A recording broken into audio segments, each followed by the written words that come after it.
And let's start by telling you that President Bola Tinubu has reiterated Nigeria's dedication to achieving net zero carbon emissions by 2060, aligning with global climate objectives.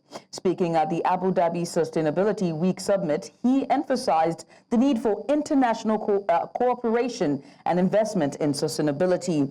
Nigeria's strategy focuses on three core pillars: energy transition, climate resilience, and sustainable development. The country aims to diversify energy sources, reduce fossil fuel dependency, and promote environmental sustainability and economic growth. To achieve this, Nigeria is developing infrastructure to promote the use of compressed natural gas and electric vehicles. The president also highlighted the importance of building resilience against the adverse effects of climate change, particularly for vulnerable African communities and economies. He emphasized the need for sustainable development that leaves no one behind. Climate change is not merely an environmental necessity, but a global economic opportunity to reshape the trajectory of our continent and the global energy landscape. As leaders, stakeholders, and citizens of our planet, we stand at a crucial and critical junction in human history. To succeed, we must innovate, collaborate, and decisively collaborate as a global community.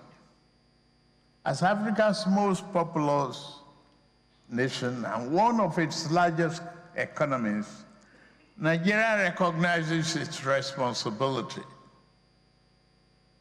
to demonstrate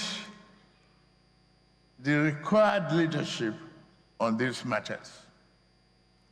We have embraced a vision of sustainability that aligns with global aspiration while addressing the local realities. Our efforts are anchored on three pillars: energy transition, climate resilience, and sustainable development. My administration, we recognize this problem from the word get-go, from inception. We recognize the importance of reducing carbon emission and a just transition to clean and renewable energy. Nigeria marks the 2025 Armed Forces Remembrance Day with a solemn ceremony at Eagle Square, Abuja on Wednesday, January 15th, honoring the sacrifices of fallen heroes who defended the nation's sovereignty. The Vice President Kashim Shettima, representing President Bola Tinubu, who is attending the Abu Dhabi Sustainability Week, led the event alongside cabinet members. The ceremony featured a wreath laying, a gun salute, and other military rituals. Dignitaries present included the Senate and House leadership, service chiefs, the Inspector General of Police, the Chief Justice of Nigeria, senior officials, military officers, diplomats, and families of fallen soldiers who also attended. In a statement, the Senate commended the military sacrifices and lauded those currently safeguarding Nigeria's peace and security against internal and external threats.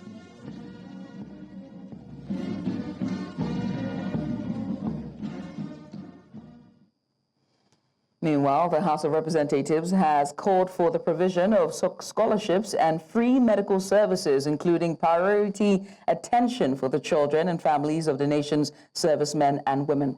Lawmakers say there's a need to honor the sacrifices of Nigeria's armed forces of Nigeria as they thrive and strive to protect the nation. News Central's correspondent Edom Joseph reports.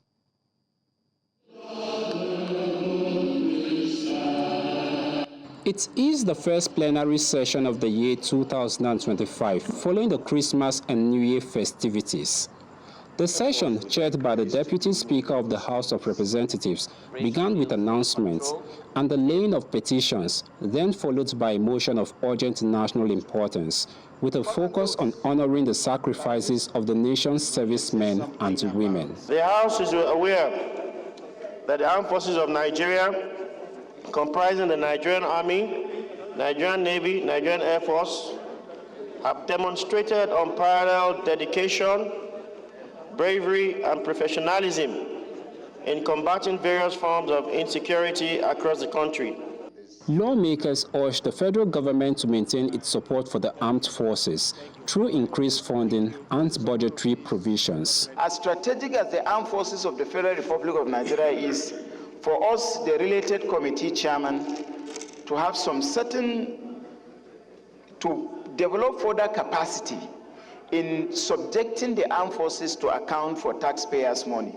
They also called for special recognition to deserving servicemen and women, priority consideration given to their families. When I was in the service in US, if you receive a certificate, a well done certificate, congratulations or thank you from the, let's say from the National Assembly, and we are giving to them the best officer of the year in the Army, in the Navy, in the Air Force, the best junior officer of the year in the Navy, in the Air Force, in the Army.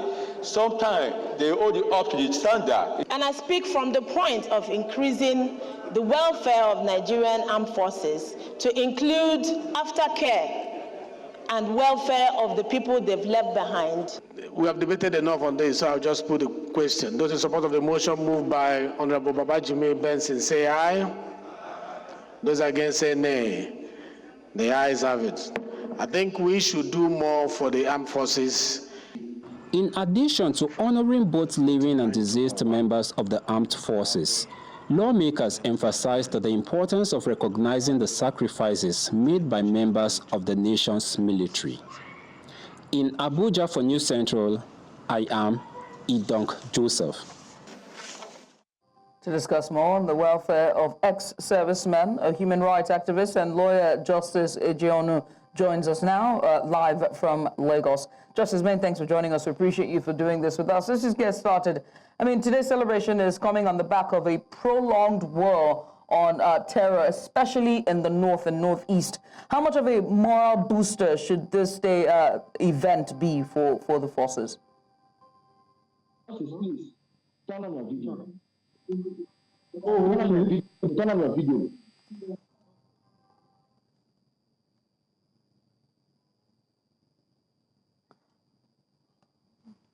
Unfortunately, we can't bring you the interview. We'll bring it at a subsequent bulletin or in the course of this bulletin. But in the meantime, we switch gears as the Independent Corrupt Practices and Other Related Offences Commission has arraigned the Director of Administration and Supplies at the National Boundary Commission, Aishatu Abdullahi, and the Assistant Chief Accountant, Ghaji, Rahila, over allegations of forgery and abuse of office. In a 5-count charge, the commission accused the defendants of conspiring to allow the first defendant, Ghaji, Rahila, to participate in the senior promotion exercise and secure her confirmation to the rank of Chief Accountant of the National Boundary Commission, while simultaneously being employed by Galaxy Backbone Limited. The commission also accused Rahila of forging an admission letter from Carnegie Mellon University, Rwanda, purportedly addressed to her husband, Sulaiman Mishira, to support her application for a leave of absence from the National Boundary Commission. Didro was arraigned on before Justice Yusuf Halilu of the Federal Capital Territory High Court in Maitama, Abuja.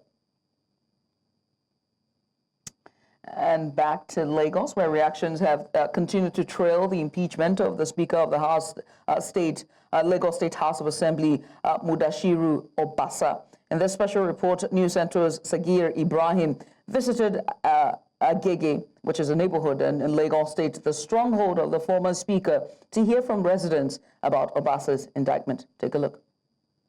Mudashiru Obasa, who is serving his 4th term as a lawmaker, was removed from office on charges of abuse of power and gross misconduct. However, many speculate that his impeachment stems from a deepening rift with Governor Babajide Sanwo-Olu That is what he sowed that he reap. To me, he's not a good person. Imagine a speaker ridiculing a sitting governor. Look at what he did on the budget presentation. That day I know that he's going. You keep the governors waiting. You keep the leadership waiting. You keep the invitees waiting. And when you came in a black glass. Yes, there is division in terms of the governance. There have to be the legislative and executive. But then there has to be mutual regard and respect. I'm here standing in Oluwole Olaniyan Street. This, according to some, is sacred ground, as this is the ground zero of the mandate movement. As behind me right now is the constituency office of Right Honorable Mudashiru Obasa, who was impeached controversially on Monday the 12th. Now, attempt to speak with residents, within the community to get their reactions on what happened on Monday has proven abortive. However, we are hoping that they would speak to us subsequently. Obasa is a man of the people. I don't have anything to say too much. Because all this thing, Jesus Christ, see this kind of thing. I know see this kind of thing. There's no way. There's no way this kind of thing will not happen. Obasa has been doing many things to aggregate youth, widows, you understand? And when something like this happens, we need prayer for our Oga. I was shattered, to say the least, because this is a man that I not only respect, that I follow. It is more like a blessing and a curse for Agege. Having the speaker, because having the speaker has brought a lot of this development, infrastructural development. On the other hand, politically, like I do tell people, those who joined politics 5-6 years ago would think that is the normal way it is done. Somebody sitting somewhere and just saying this is the person that should be in position without considering how others will feel. The impeachment marks a significant blow to Obasa's supporters and his political base. Meanwhile, opposition voices appear to be leveraging the situation, with signs of political realignment emerging at the constituency level. The structure is already dismantled.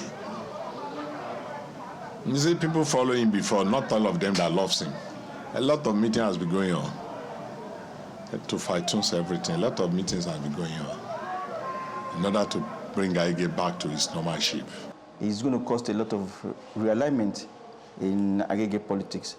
I can categorically say that there has not been APC in Agege for some time. We have Obasa movement, and that has been the movement that has been representing APC. What lessons can be drawn from the former speaker's fall from grace?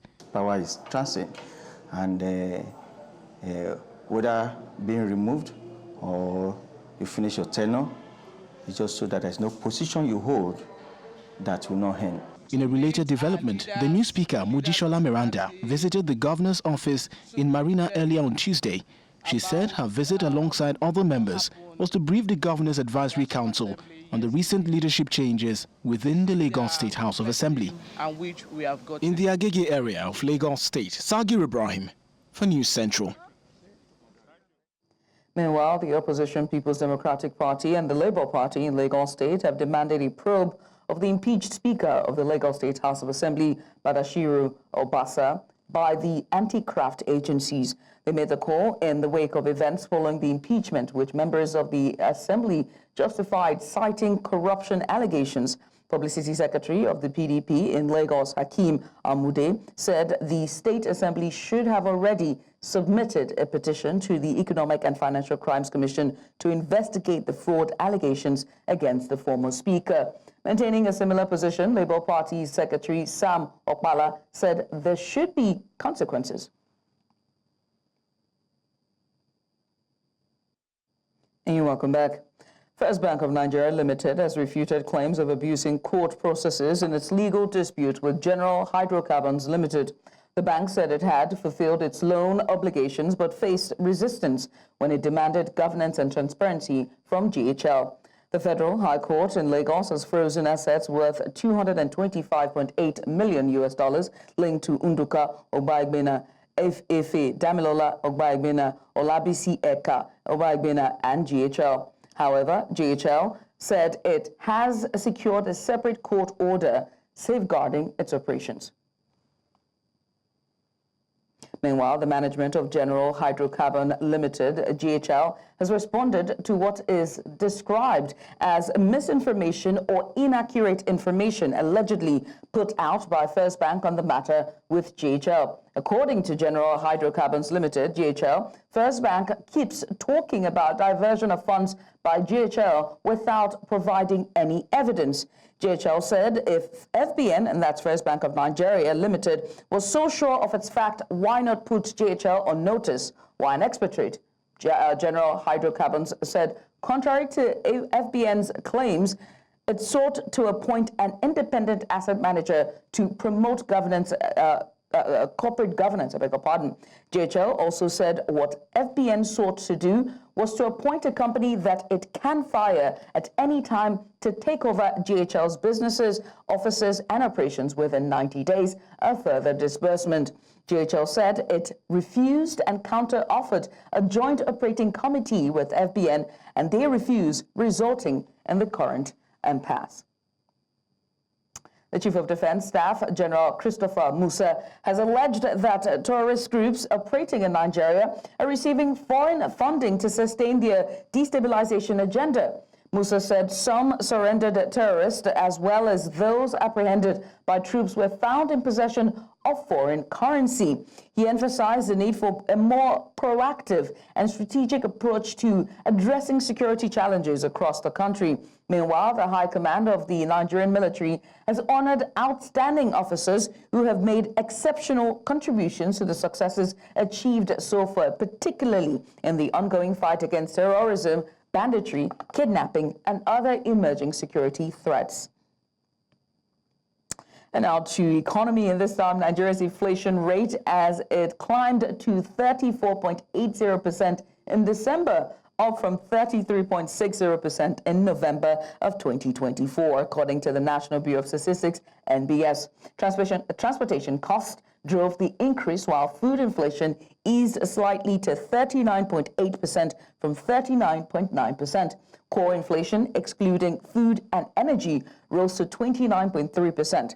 The NBS is revising its methodology, rebasing the Consumer Price Index as a CPI for the first time in 16 years, with 2024 as the new reference year. The food categories weighing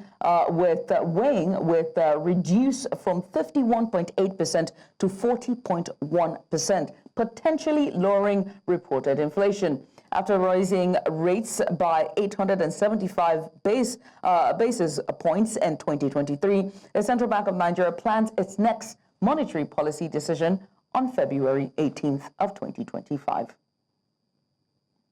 And on to budget, as Nigeria's Minister of Justice and Attorney General of the Federation, Lateef Fagbemi, says that over $110 million worth of looted assets were recovered from different countries in the last year. Fagbemi made this known during the 2025 budget defense session with members of the House of Representatives. He, however, failed to provide a detailed breakdown of the funds, including details of the 4.7 billion naira spent on legal services. Vaccine targets girls aged 9 to 14 years. If you look at our health system, generally speaking, that population, we have almost nothing else that routinely engages them. It's usually very young children that we give routine vaccines before we introduce HPV, or older people, pregnant women, or elderly people that have chronic illnesses. This age is not the age that we had a lot of experience engaging at scale. But what we then did was to take a multi-sectoral approach. In our detection capabilities, we're now relying on the old models again. We're going to genomic sequencing, which is faster, modern, and can detect many diseases, not only one. So to answer your question, yes, we are relatively ready. I cannot tell you that we're 100% ready, because we don't know what is coming, we don't know the nature. But the fact is that there are preparedness activities going on, including research, including discussion with the global community, WHO, our partners. We share events, we share information. If we don't deliberately build our healthcare system, we're in for a big trouble, because some of these health emergency, when they come, even if you have a private jet and then the airports are closed, you can't go anywhere. So it behoves on us all here to make sure that our health care system is really functional in the nation. Nigeria's National Primary Healthcare Development Agency, the Nigeria Center for Disease Control and Prevention, and several other health institutions have called for increased funding and the timely release of approved funds to help improve their operations. The institutions, while defending the health sector 2025 budget amounting to 48.147 billion naira, expressed concern over the poor release of funds in the 2024 fiscal year and called for alternative sources of funding.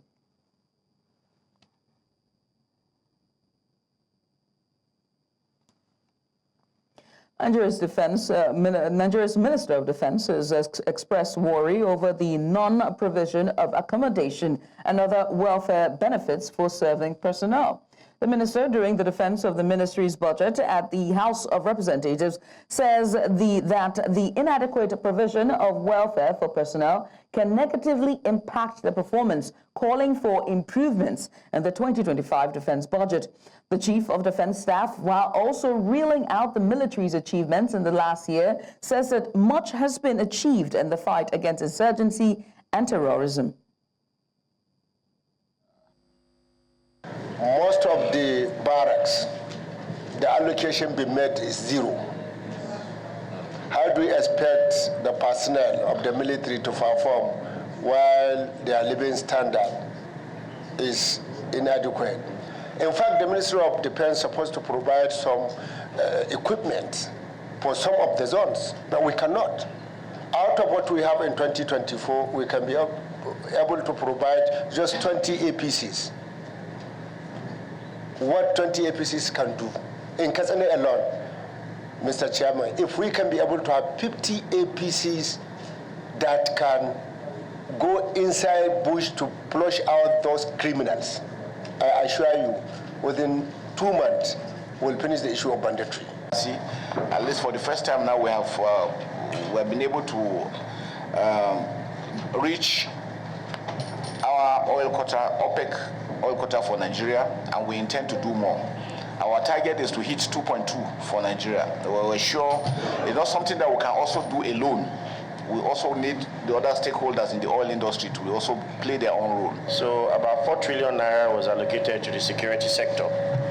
What the administration seeks to do is to ensure that oil production is revved up, so that and local production is also revved up, so that the importation of oil is reduced. Also, secure everywhere in Nigeria so that food production goes up.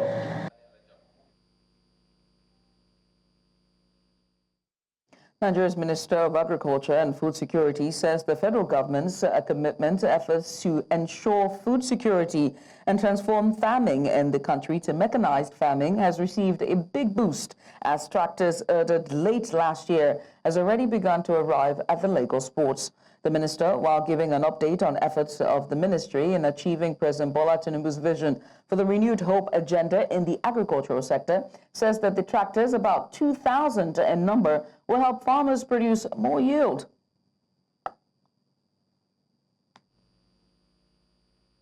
The outlook for 2025 is, you recall Mr. President's address during the New Year, where we have started receiving some of the tractors that have been placed on order, that have been procured since October.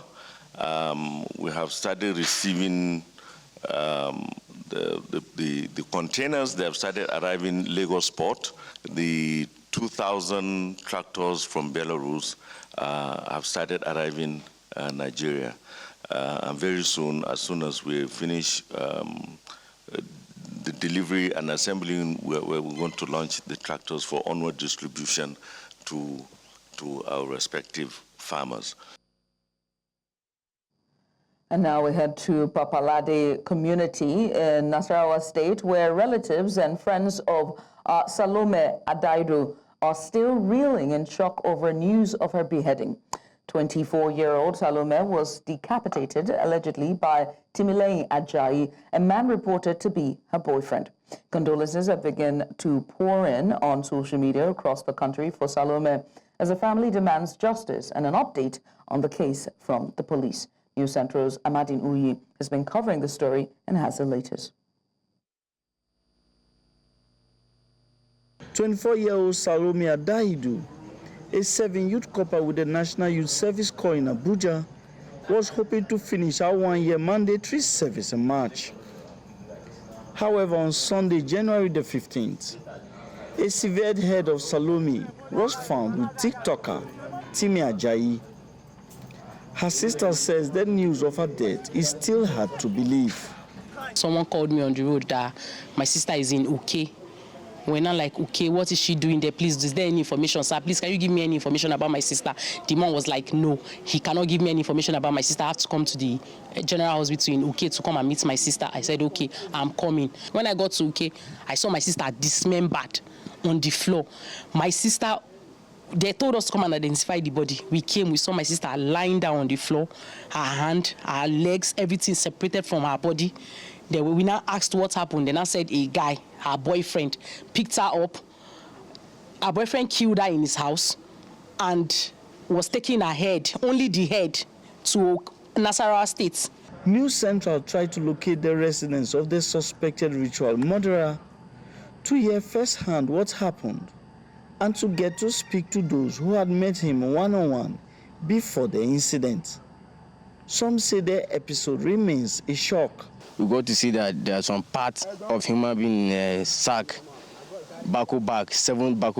The bones different, the flesh different, the head different. They cut it like 2 places here, divided it everywhere. So that was what we saw on Sunday in this here in Papalade. And right now, many people are scared. I never see a man with this guy. It's different girls every day. Sometimes when we sit down, I say they ask some bar people, say me them find girl for them. I hear them with my ear when we dey for bar. So you normally deal with girls. This is what I know. You normally deal with girls. I never see them with a man for my lifestyle. In the whole Papalana, the morale of people is that people are mourning. People are mourning in this community because it's just like even worse than a dream. It's what people could not believe. The family of Salome, however, expressed displeasure at the way and manner the police have handled the case. We are not satisfied with what the Nigerian police are doing just yet. I am not satisfied. I don't think anybody here is satisfied. They've not asked the family to write statements. They've not told the family anything about the guy, what he does, where he picked her from. I think these are basic questions that need to be asked. All we just know is that we need to know information about my sister and we need justice. While the Nasarawa State Police Command are yet to speak on the matter, the family of Salome are calling for justice for their daughter. In Abuja for News Central, I am Amadine Uyi. So rest in peace. Move on now to Osun State, as the Osun State chapter of the People's Democratic Party, PDP, has been thrown into mourning following the death of its councillorship candidate of Ward 01, Alabo Atapara Ede North, Dauda Nurun. Nurun, who was set to contest the February 22nd local government election, passed away on Tuesday after a brief illness. His death has been confirmed by Akitunde Bello Sheriff, senior special assistant to the Osun governor. In a Facebook post, Sheriff and PDP spokesperson Oladele Bamiji expressed deep sorrow over the loss, with Bamiji describing Nuru as well-loved and mourned by the community. The PDP family has extended condolences to his loved ones, praying for eternal peace for his soul. And you're welcome back. We turn to South Africa, where the rescue operations of illegal miners who have been trapped for months is underway. During a recent visit to Stalfento mine, Minister of Police Sinzo Chino said that illegal mining is having severe repercussions in the economy. The police chief highlighted that illegal mining not only threatens safety and lives of those involved, but also drains millions from the economy. With the industrial sector struggling to recover, he made a strong plea for the enforcement of strict measures to combat this growing crisis. Meanwhile, and still in Southern Africa, but this time to Mozambique, Daniel Chapo has been sworn in officially as the country's president on Wednesday, following months of post-election violence that, according to NGOs, has claimed over 300 lives. Daniel Chapo vowed to dedicate his efforts to promoting national unity and defending the country's interest. His inauguration extends the Frelimo party's 50-year rule over the gas-rich nation. Opposition candidate Venancio Molane, who disputed the results of the October election, claims it was rigged. The election violence has raised concerns about the political stability of the country as Chapo begins his term amid ongoing tensions with opposition groups.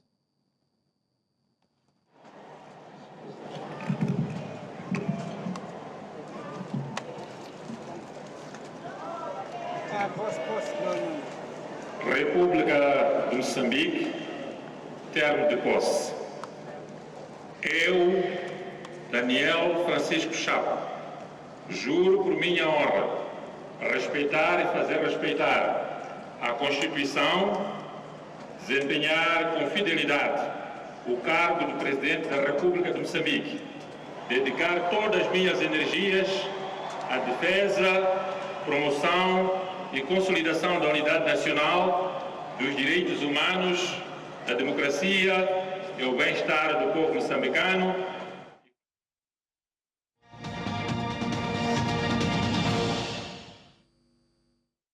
U.S. Secretary of State Antony Blinken has said that a final ceasefire proposal for Gaza is on the table, with Hamas now responsible for sealing the agreement.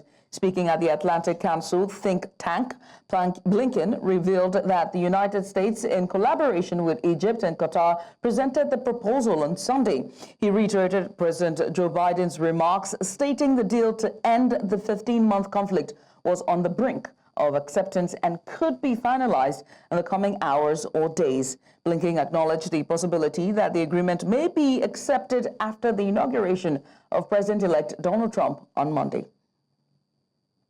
But over the past several weeks, our intensive efforts have brought us to the brink of full and final agreement.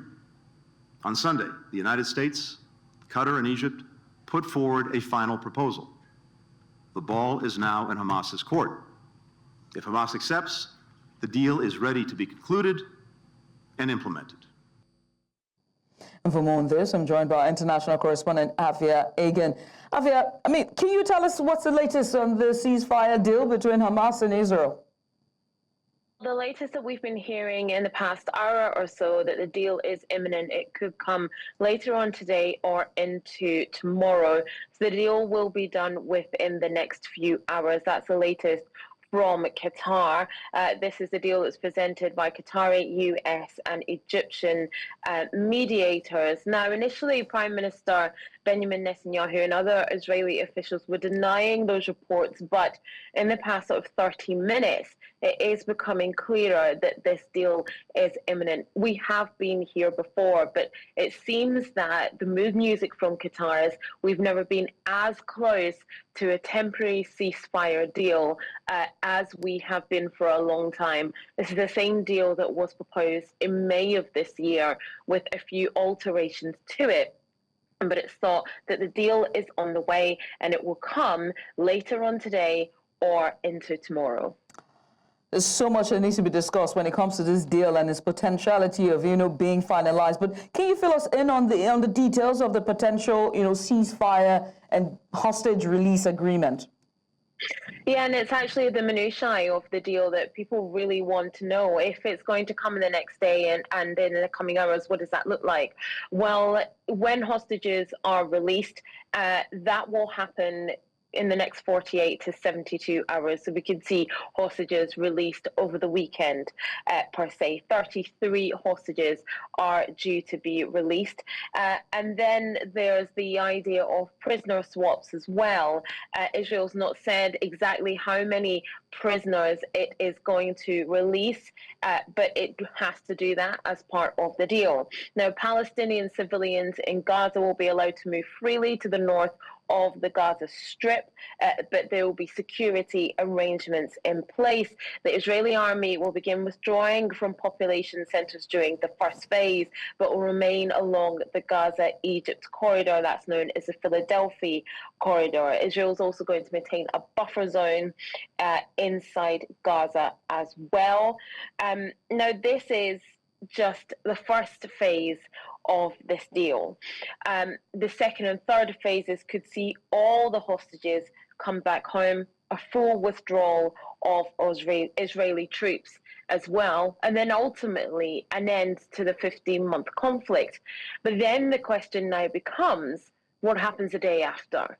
What happens the day after the war is over? Who starts rebuilding Gaza? And those are the real questions that people, especially people on the ground, want answered. I mean, I've been asked, so we're out of time, but I just have to ask you, why are the conditions ripe now for the deal to be successful? Why now? And that's a good question. Look, you know, this is the same deal that was on the table in May, with some amendments made. It feels like now is the time, probably because you have a double administration, the Trump administration and the Biden administration, leaning quite heavily on Israel, on Hamas, and on Qatar and all the actors involved to make sure that this deal is done. I don't think anybody took lightly President-elect Trump's threat that all hell would break loose if this deal wasn't done, as if all hell had not broken loose already. And I think partly that was the reason why this deal was pushed to be done now. You also have depleted Hamas fighters and a Hamas administration, and I think that was part of it also. Well, 20 years is around the corner. It's just Monday, and we hope to see how we'll wait to see how it pans out. Afia, many thanks for doing this with us. Afia Hagen, our international correspondent, live from the UK, London. We're on a short break. Stay with us. And you're welcome back. CAF unveils new Chan, Kenya, and Tanzania, Uganda 2024 logo and trophy. The new look for the tournament brings a fresh identity and emphasizes its deep-rooted connections to African football and culture. It comes with a new Chan 2024 trophy that features a sleek, contemporary design combining gold and silver elements representing the prestige and growing stature of the tournament. A significant detail is the 54 distinct lines encircling the trophy, just symbolizing the 54 African nations united with a map of the continent at its core. And that's all we can take at this hour. But before we go, let's take another look at some of the major stories. President Bola Tinubu reiterates Nigeria's dedication to achieving net zero carbon emissions by 2060.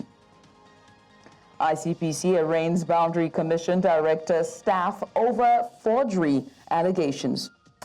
And we are also headed to South Africa to tell you about the more bodies that were recovered in the South Africa gold mine as rescue operations for trapped illegal miners continue. Now remember, they can watch News Central live on DSTV channel 4221, Star Times channel 274, find us on Avo TV, or stream us live on YouTube. Many thanks for watching. I'm Judith at TV. Bye for now.